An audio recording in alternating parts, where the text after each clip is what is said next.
What's going on, everybody, in the quarantined world of ours? It's getting kind of grim these days. Today, we're actually working on a 1970 Chevelle interior. We're just doing a kit install for the seats. We're going to tear them down. We're going to put new foam on it, new burlap. We're going to acid etch the frames, paint them, kind of the whole 9 yards. Well, you'll see. Just watch the video and you'll see. I think I'm going to do this in 2 parts, maybe 3, because it might be a longer video. I don't know. Whatever it works out to be, it works out to be. Is anybody else like stressing out with this quarantine stuff? Like, at first it was like, yeah, this is gonna be a breeze. Now I'm like, I had to wake my wife up out of bed because I'm like, why is she not doing up? She's always up early and ready to roll. And now it's like, everybody's getting kind of bummed out. It's not really that fun being in your house, I guess. We're gonna get started on these seats. And now this is how I don't think about sickness and quarantines and all that. I work. You go in the garage, you do stuff, you get busy. Be creative, do that. For all you guys who can't, who are stuck, like I'm lucky to have the shop and we're able to distance each other and not really have a lot of people working here. It's like pretty easy for us. I know a lot of people that work in big companies, it's gotta be a drag because you can't get out there and like do your thing. All right, so it's time to get to work. Let me go under here. So you look, authorized personnel. I'm authorized, you're not. Our other videos, you know, you grab them, you twist, pull them off. You always put them in your hand, twist, pull them off. The reason we do this is these little buggers, if they get in your shoes or if they get on the counter and you spin the seat, you're gonna rip it and tear it, and it might not be bad now, but in the future, it could scratch something, and also it gets in your shoes and scratches stuff. One thing, actually I was just telling Ian over here, that if you take these and cut them, like a lot of people will snip them, it's really dangerous because you snip them, they shoot like crazy. They'll shoot across the room, they'll shoot you in the eye. Also, you have these little tiny metal pieces all over the seat, which you really don't wanna do. I'm not gonna lie to you, Ian took all the hog rings out. We're gonna pull it off, pull the cover off. That's the old cover. So this is the foam here, and this foam isn't in bad shape, but like I've said in the past, if you reuse this foam, you're gonna keep that smell in there, so we're gonna pull this off. Here's their quilted material with a burlap on it. This was all the hog rings are already moved, so this is gonna come off. Now, if you look at this seat frame, I don't know if you looked at our video on the 68 Nova, it's the same thing. These are very remarkable looking rear seats. Everything is clean. There's almost no rust on these, which is pretty awesome. So we're gonna do the rear backrest, pretty much do the exact same thing. We're about to tear apart the driver's seat first. Right now, Ian's actually labeling everything. We bag and tag everything we take apart. Sometimes if you're doing a seat and you're gonna put it back together, or anything, any restoration project or custom project, if you're doing it, you're gonna put it right together. A lot of times you just put your nuts and bolts and hardware and stuff aside because you're just right on it. Anytime you're working with other people, or you might have to come back to it in a few days, it's best to just label everything, put all the hardware in its own containers. We do it because a lot of these seats and a lot of the vehicles we work on have a lot of similarities. You know, a 70 Chevelle, 70 Camaro, all the different vehicles start to look alike a lot, so it's good to keep the parts separate. The back panel is just Phillips screws. This is actually missing a bunch. Put that in there and label that as seat backrest.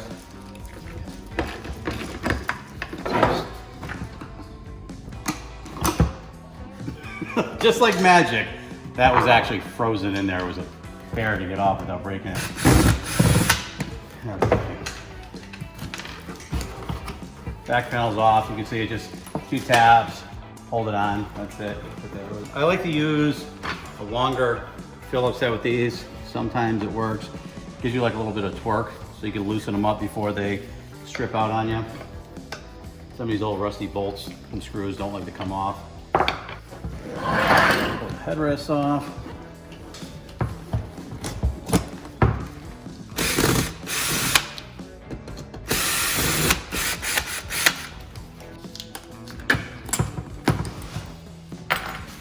Get those off. Now we're going to pull the side covers off.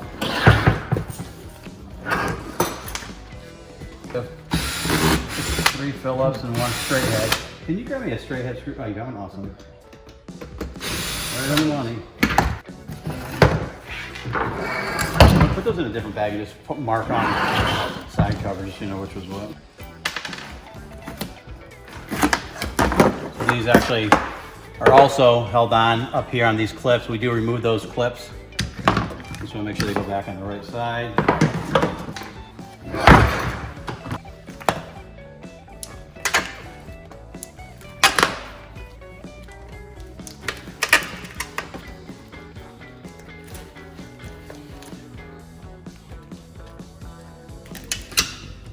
This bracket holds a side panel on, but also sandwiches the actual arms for the backrest. So we're gonna pull those off so we can release the backrest. Pull these brackets off. So these seats are a little rustier than the back ones were, which is pretty common, but they're really not bad at all so far. Hopefully the top of them is as good as the bottom is. Now we got the driver's side, right side off. I'm gonna set this down. We should be able to lift it up. So now the backrest and the bottom cushion are separated. This one here is going to go into the duct tape Olympics. I'm going to try to reupholster it with duct tape. Now all we're going to do is to the bottom of this, we're going to go around and remove all these hog rings. Same thing as you saw on the back seat. We're going to remove the burlap and we're going to remove the foam. We'll see how good it is. However, we do have brand new foam we're putting on these seats. What'd you find in here, Ian? $50. It's stuck in the seat. It won't come out? No. We'll have to give this to Bill, the owner. Maybe it's his lucky money. When the mice get in these things, I don't know if you can see down here, we'll put this up here. This is all mice. Ooh, it stinks. You got to remove all this. A lot of people wonder what stinks in their car, and this is usually what it is. That's it. We're gonna keep pulling this apart. That is disgusting smelling, and we'll show you when they're stripped down. Here's what you see from the removal of the seat foam from one seat. You see that? That's all mouse stuff, so you better wear a respirator and gloves because that stuff's nasty. This one was so clean, we just went through and hit it with our phosphoric acid. Whenever you use an acid or anything, you got to be careful because it is acid, so you should wear proper safety gear. If they were really bad, we would have sandblasted them, but this is kind of nice.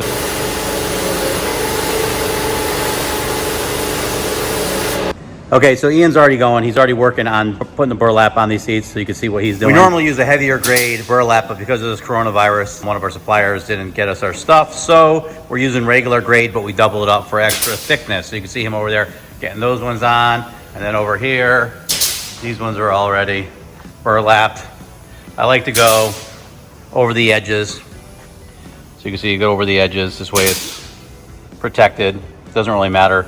A lot of the factory ones stop like here, but ours go over. We put a few hog rings in the middle just to keep everything taut so that we can put our foam on it.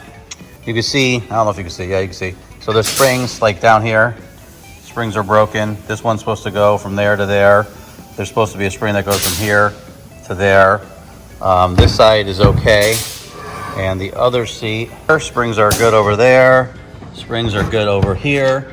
So all we're gonna end up doing is kind of beefing them up. So we'll repair the springs that are on here. All right, so I'm repairing this seat here, the springs. We have extra spring material that we use, spring material. We just cut it to where we need, and we have these, they're called Baker clips, and this is a pair of pliers that for them. You just put them in there. The spring actually slides inside here, and then you squeeze it, and it will actually crimp the two springs together because you can't weld spring steel, it'll ruin it. Okay, so we're putting the foam on here. Just want to make sure it's pushed against the back well. Then it goes. Got these little flaps that we're gonna pull around to hold the foam on. The glue's not really holding that well.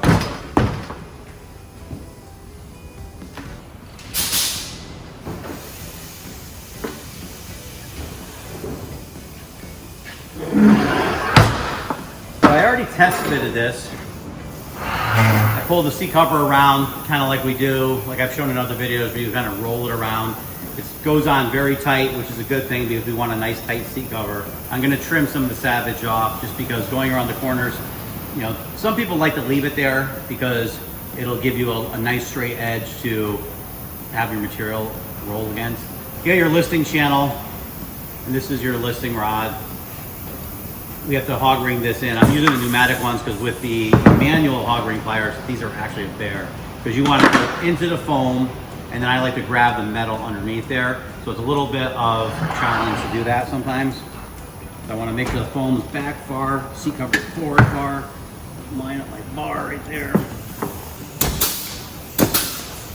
Okay, I'm gonna make sure you can pull this. If your hog rings don't grab onto the metal and you pull this, it's just gonna rip out of the foam. You always want to some people get scared because they don't want to actually go through a problem and have this rip out and then have to go and find the rods again, so they jump over this step. If you do that and then you go to put the seat cover on and the listing pops out, your nice straight edge here is not going to look nice and straight. Okay, so right now I'm trimming a little bit of the Savage off. I probably shouldn't show you this because if you mess this up, probably if you do this and the seat covers weren't tested and you mess them up, I'm sure the manufacturer wouldn't accept them. But they accept them back once you hog them in. But since I've already test fit them, and I'm pulling them back and I know what I want, the reason why I'm trimming some of the Savage off, you don't want to get too crazy with it. If you get too close to the stitching, then you're going to ruin the seat. If you get really close, sometimes if you pull too hard, you could pull a seam. My problem is with these, whenever you have your material pulled over, I hate when you could see the puffiness of the actual Savage underneath there. If it's a thicker grade material, you're probably not going to see it. If this had a sew foam on it, you probably wouldn't see it. Chances are I might have to actually foam this. Very rarely are you able to just put these seat covers on without padding this up a little bit. If you remember when we took these apart, there was actually a lot of batting in here, just for that. I'm gonna heat this up and we're gonna pull it over. I'll show you where I trimmed. You can see I trimmed the excess over here. So also I'm gonna trim a little bit more up front here because there was, whenever you have a dielectrics, well, any pleated material, you can see like the pleated material, when it comes to the end, there's a lot of bumps in the side. So you gotta be careful. If you don't trim it enough, you'll see them. If you trim it too much, you'll make a mess. So let me heat this up right now and then we'll start turning it inside out. Now I'm actually kind of impressed with how these covers are fitting. Normally they're really baggy. When I pull it down tight, I don't know if you can see that, you have your wrinkles up top here. When I'm pulling it to where it has to go, they're almost completely out already. There's a possibility I wouldn't have to actually foam these bolsters anymore. I just don't want to take a chance of putting it all together and then have to put more holes in it. And it's only because this area here has a little bit of a dip in it. Also, there's like a folding mark in these covers that, it's weird because they weren't folded up in the box, but they were actually, the packaging was perfect. They were all flat, but it still had these creases and it was strange. So I heated them up already a few times, trying to get these out.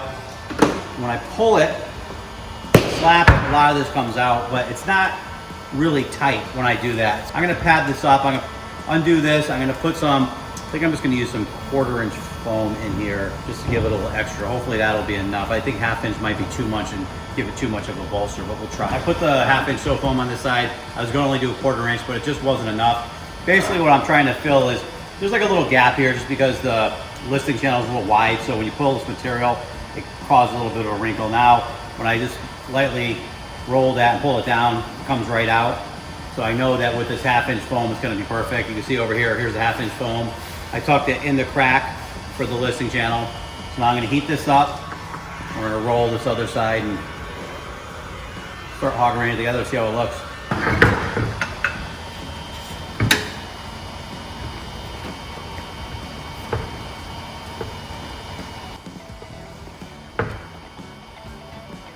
So right off the bat, this side was really nice. So you can see obviously with no tension on it, there's wrinkles here obviously, which I'm gonna have to warm up and move down. But when I bring this down to where they have to go, you see they start to come away. Now, if you didn't put this 1/2 inch sew foam, what you probably end up with is something like this at the end, which you can see. So you might see a little bit of a waddle here, which when the sun hits on it, it's gonna go away. It's just, we can't have anything leave unless it looks perfect, because we can't tell someone that'll look good in the future. So I'm gonna warm this up again because these wrinkles up here are really killing me for some reason. Now I'm gonna slide in the listing wire. Basically we use straight rods.